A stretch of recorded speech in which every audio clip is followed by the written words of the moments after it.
All right, so I'm talking to Steve Talley. He lives in the Sherwood neighborhood in Staunton. And if you've ever been there, you know they've got, first of all, 15,000 kids go there on Halloween, I understand. So it's a big tradition. Secondly, since the beginning of the pandemic, the residents there walk outside at exactly 6:55 p.m. every day, and they howl. You got it. That's what we do. We throw our heads back and howl like wolves. And you've been doing this for the past year, right?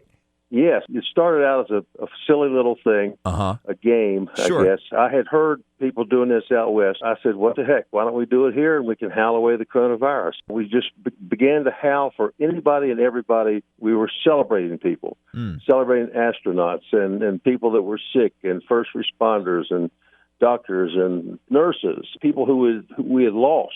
Have you ever walked outside of the neighborhood just to hear how far the howling can go? Yes, I have. And other people have reported as I take my daily walks with my little dog, people said, I heard you guys howling the other night. And sometimes it's, half a mile away. Wow. And then, of course, the other thing is other people started howling that weren't in our neighborhood, but would just stay in their own neighborhoods and howl. The nice things that has happened is we've been howling for people we lost. At some point last year, we lost a young woman who died, and she had a funeral up in Broadway with about 150 people outside in the graveyard for her funeral, and we howled for her. We howled her, howled her to heaven, and the preacher just loved it. Just recently, a friend of mine lost a son tragically, and Gary asked me to zoom in and do a howling for his son, Jason. And so that's what I did. I zoomed in from Corvallis, Montana, and I had 150 people in that brewery screaming like a bunch of wild wolves to help Jason into heaven. So why howling? Well, I don't know. Why not?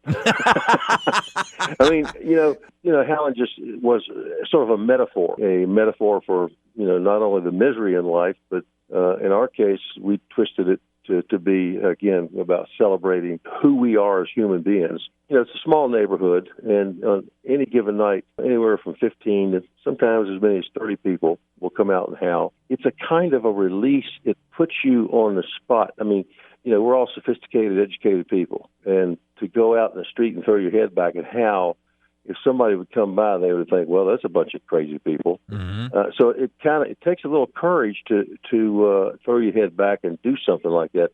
But in our neighborhood, we've got a retired judge, we've got 4 doctors, and some pretty sophisticated people. And the city manager comes out and howls with his wife. It's a little break from the tedium of how we've had to live our lives over the past year. But I believe we're just going to keep on doing it. Steve Talley lives in the Sherwood neighborhood, a very unique neighborhood in Staunton. Do you think we can howl for 2021 right now? Yes, we can. So how does it sound like? And the only caveat is you have to howl too.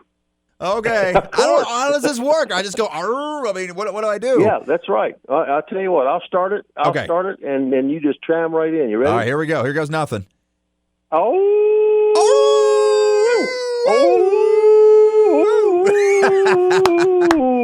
Steve Talley, thank you so much, man, for taking the time with us, and what a release. Howling in Staunton.